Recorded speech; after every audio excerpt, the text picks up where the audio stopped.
And now here's part 2 of our episode. Let's start this conversation by talking about, do you remember your first time hearing this music, hearing this soundtrack, or watching this movie? Do you have a memory of it? Not necessarily something the song Rangeela, the title track of this movie, I do remember like watching that on screen and being like, oh, this is different. Like I remember thinking that immediately. The dream sequence, right? Where she's having the dream about where she even just that beginning where she's in a like she literally all those soldiers that have like dancing with all the soldiers. It's so cute. It's just like, but it's so, again, perfect for storytelling, because it's like she starts singing and it's like a crowded street and everyone just shuts up and everyone just stops. And then there she is in the loudest, most colorful costume, and doing weird, like not even dance moves. She's just like having her own party in the middle of the street and inviting everybody, being like, life is great. And I remember, and it was different. It was just different. And the sound of it, that song, I was like, oh, cool. I think it was like at the time, I must have probably like high school. Yeah, it was that feeling of, ooh, I want to be here. That's really probably the memory that I can think of. And was it from there? Do you remember like what was your relationship to the album itself? Did you listen to it like in its entirety, or did you would you just catch songs here and there? Like how do you remember consuming this when you first were establishing the relationship with the album?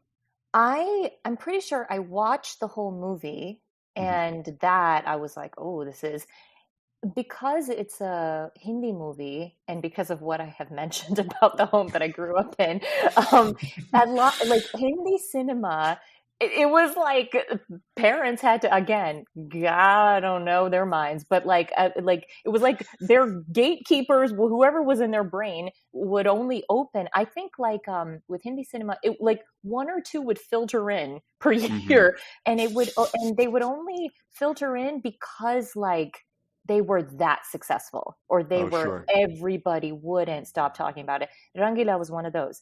And it's like, that's why growing up, I've watched probably in that home, maybe like 6, 7 for Hindi, and all of them were like, they ran for half a year, and like there was like the big ones. And so that it came in, it filtered in via that, watched it. I remember liking, I mean, like for me personally, I was I tend to gravitate towards more like down and dirty stories of like gut wrenching or like bloody gore. Like this one, it was like cute and romance. I'm like, oh, okay, cool, that's nice. But I do remember the songs. I specifically remember the songs, and I think we must have gotten, I don't know whether another tape or like whenever there's like when DVDs started coming out, like I would rewatch the songs. I think I would always it wasn't necessarily my relationship to the album. It wasn't like a instant, this is the best thing ever kind of a thing. It was more of a, oh, okay. Oh, I see you. Okay. It was a lot of that at the beginning. Yeah. And then it's like, oh yeah, I haven't heard that song in a while. Oh, well, let's play that. Oh yeah, I like that. Like it was that. Like every year or two, I would come back to it somehow, or it would find its way back to me, kind of a thing.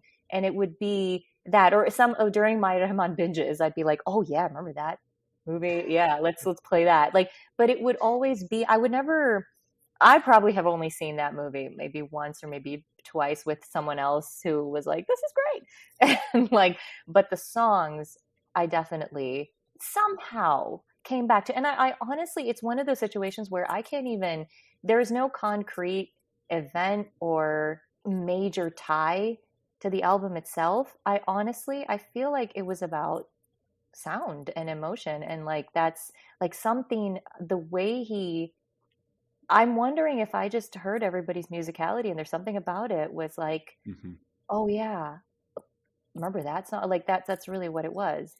It was ineffable. It was ineffable. You get, 650 points for that word. I'm writing them all down.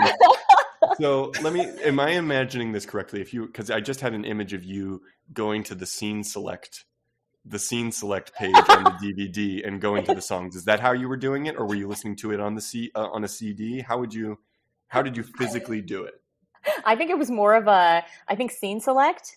Yup.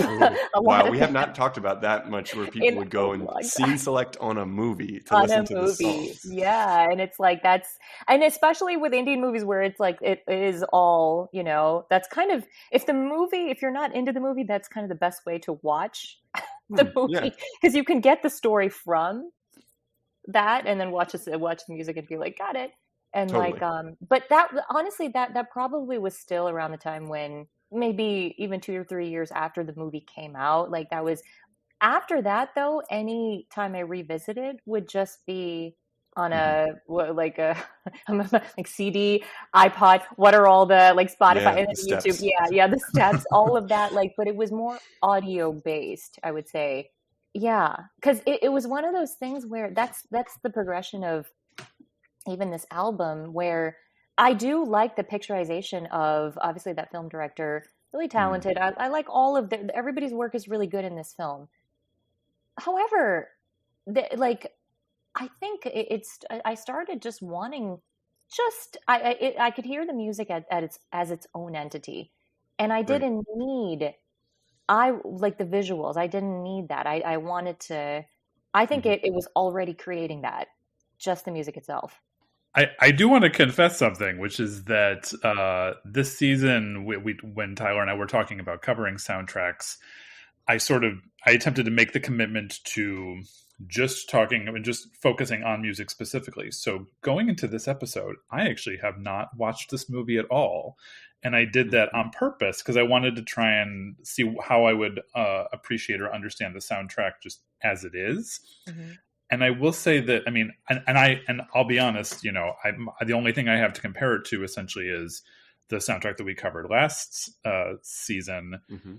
And so I guess my question for you is, I know that with Dil Chahta Hai, that was, they're drawing from very Western influences. I mean, when I listen to that, it almost sounds like it could be a pop album at times, just listening to those tracks.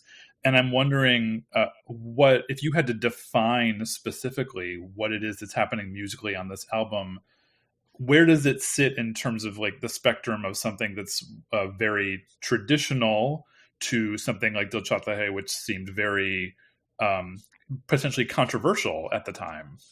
That's a good question. Let me give you some points. That's a great question. Michael, what's the number? What's the number? Let's give you 600. It's good. I don't know. I'm feeling 600 and 650. That's okay. I'll take it. I'll take it. Out. 600 for Michael with the good questions. That's a good question. I think the easiest way to answer that is when you hear each song. I mean, the standout, minus, I feel like the one that I chose as my standout, that's specifically feeding off of Indian classical, that specific genre. But all the other ones, majority of the other ones, that at first listen, you might be like, oh, this is very contemporary, oh, this is very pop, or this is very whatever it is. When you listen to it, each individual, it's never this one genre. Because, for example, I actually don't even remember which track this is on the album, but one of the songs, I think Mangta Hai Kya, I don't know, but one of the songs where it's more bluesy, technically it draws more from jazz, has a bit of saxophone in it, but all of a sudden there'll be this Indian flute, and all of a sudden there'll be this sitar, and all of a sudden that's it diverts you. So it's not just and this is what I mean by the sounds. It's never a direct, oh, this is kind of, I'm going to borrow from this genre. It's almost like you're listening to it and you don't even know what to put it in. That's how I felt about it. Is that, I guess, amalgamation, that word, of it reminds me of that, because it's or instrumentation will be more pop, but then the singer is singing in a more like traditional or in a more folk kind of a way, or a more like that's happening. So it's literally each person, you might think it's this, but it's not, because then something else in like 15 seconds you'll get an instrument that is completely, and this actually happens in Hairama, because yes, it's based more so like he draws from Indian classical, but then in that you will get different kinds of orchestra, you'll get a whole series of sounds within that. So it's not just, I feel like that the word for fusion, he really does in all of these tracks. I mean, I was definitely caught off guard by the saxophone in the one track when all of a sudden that came in. I was like, "Ooh, whoa!" Ooh, yeah, right. It's like it's, and then it goes somewhere else, and you're like, "Oh, okay." And that's the one that's the one in that scene. I think he's like, I'm trying to figure out how to tell. I'm trying to figure out how to tell her how I feel. That's the Amir Khan's character. So he's trying to figure out how he wants to tell her how to tell her how he feels. So I feel like there is something about there's something about the jazziness of it, and there's also a lot of snapping going on in that. There's a lot. It's almost like a Jets and Sharks kind of thing. They're not fighting. I know what you're talking. Are you talking about that? There's what it's. I'm hearing like at the. I think it's Yaro Sunlo Zara. That might be the track that's the other one that I was kind of thinking about, where it's at the top of it. I think it's a synthesizer where it goes wah, wah, wah, wah, wah, wah, wah, yes. And then it's like you get that sound. Hindi, but I speak synthesizer, so you're speaking my language there. Same. Then we can talk. Exactly. We speak the same language there.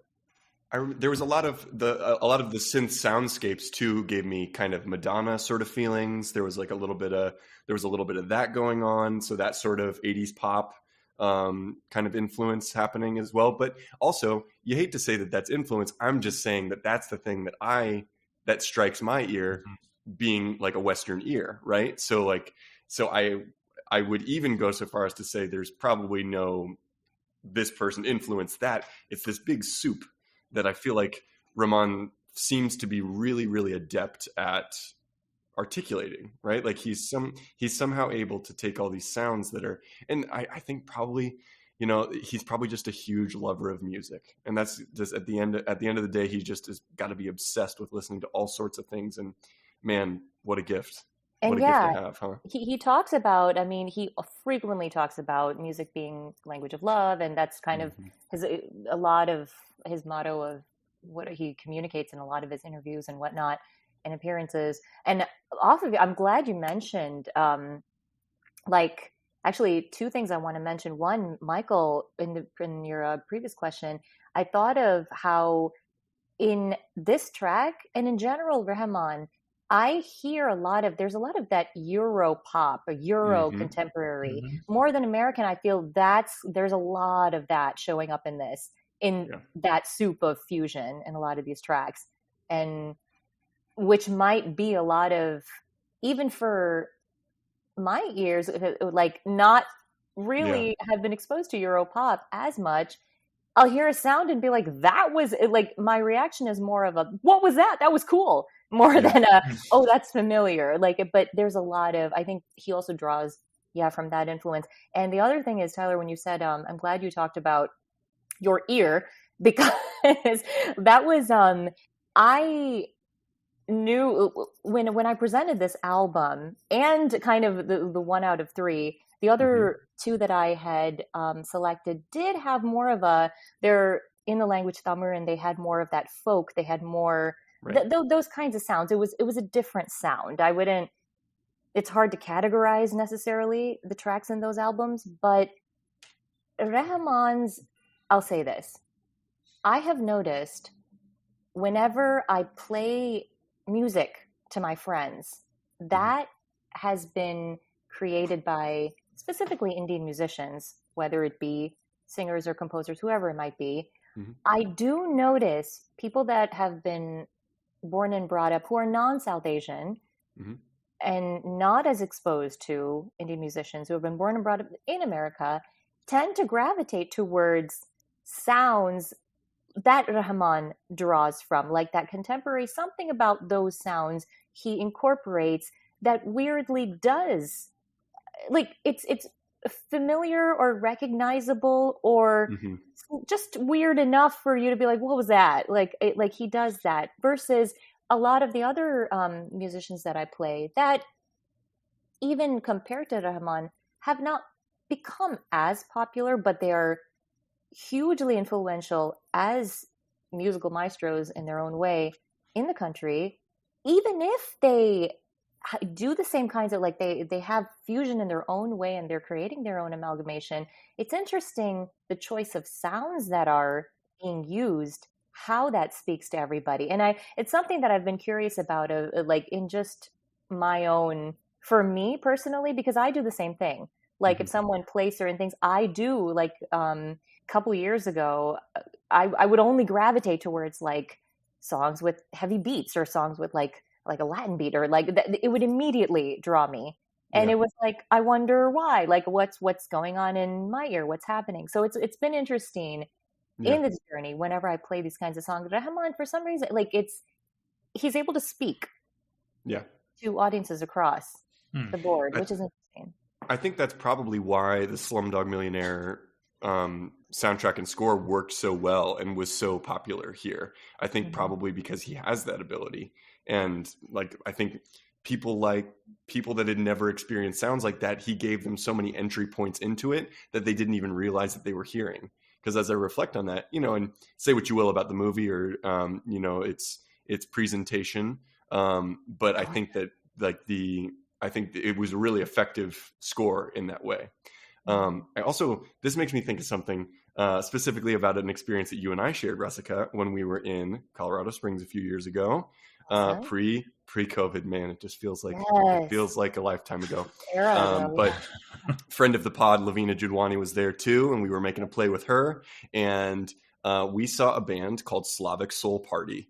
That was one of the richest musical experiences I've had in a long time, for a lot of different reasons. And this conversation is making me think about them, because like, what a mixture of, for those who have never heard of Slavic Soul Party, I encourage you to go listen to them. They're on Spotify. And they're a band based in Brooklyn that plays sort of like Slavic music that has been given a sort of New Orleans jazz kind of band experience to it.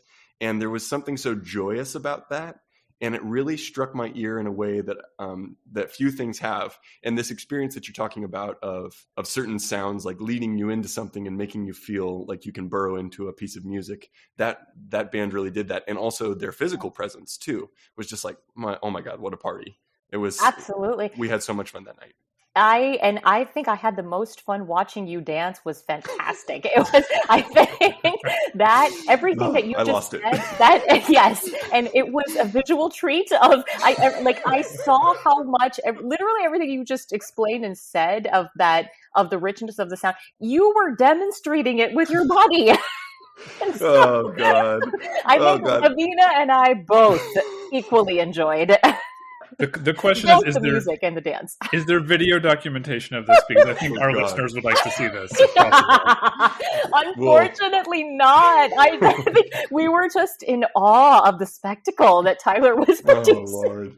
Oh, Lord. It was so fun. It was really fun. And you know what? Stone sober. We had just come from rehearsal. So good. It was amazing. That's the best. Spiritual. I would say it was a spiritual experience, and we were at altitude though, so that might, and it was early on. Don't blame the Colorado air for your craziness. The air pressure, the air pressure made him dance a lot. It was so good. But the big question, and the whole conceit of this podcast, Rasika, is that we've asked you to choose an album that is perfect, but we did not define the word perfect for you. So obviously you had to come up with some sort of standards. So what were your standards for perfection? My standard for perfection, and why specifically this album kind of met that, I guess, criteria, if you will, but not that there was like a scale in my head, but it comes down to that, storytelling with sounds. And I think how somebody can draw in a person that doesn't speak the language, who doesn't honestly who wasn't super enthusiastic about the movie either, but somehow constantly not only keeps drawing a listener in to re-listen to this music, and also re-listen in a way where each time I'm listening to it, I'm picking up nuances each time. And I think that's one. And the second thing is his specificity. Like each track, the specificity of not only is it, yes, it's the importance of storytelling, of kind of the bigger picture, in this case, like the film story, but outside, separate from the film, that's also, it's kind of telling its own story, which is kind of amazing, where it can stand alone, but it can also stand in the film, which is shocking. Like that's kind of like, oh, that it's very difficult to do. I think in general, Rahman's that attention to detail and that collaborative magic, I for my ear, that's what each time I listen to it, I pick up on those nuances, which only happen if you're collaborating with people where everyone is free to express their musicality. And I think that really is kind of the nugget of what I think makes something perfect. That's awesome. I'm going to give you a package of 12,000 points. 4,000 of those are for re-listenability. Lovely. 4,000 of those are for specificity. And 4,000 of those are for it being able to stand alone from the movie, but also serve the movie perfectly, which is something that I think has, when we've talked soundtracks, and we talked about Magnolia earlier this season too, that is a soundtrack that really stands out. Like it can stand on its own from the movie too. So there's a bit of a common thread there too. But yeah, hell yeah, love that. I think we're gonna have to review the board now. Does that sound right, Michael? Oh, yes. Dear. Oh yeah. We got to total up these points. I don't know. Is she gonna have hit the threshold? I don't know. The threshold of whatever point system this whatever Mickey Mouse point keeping system this is. Gummy bears, and I don't even know what. You know what? I'll give you 5,000 gummy bears just on the end there, just for why not? But taking it from the end, the most recent points you got 5,000 gummy bears. That was 4,000 points for the soundtrack standing alone from the movie and doing it well. 4,000 for its specificity, and 4,000 for its re-listenability. Those being your requirements for perfection, which I think are excellent. 600 points go to Michael for having good questions.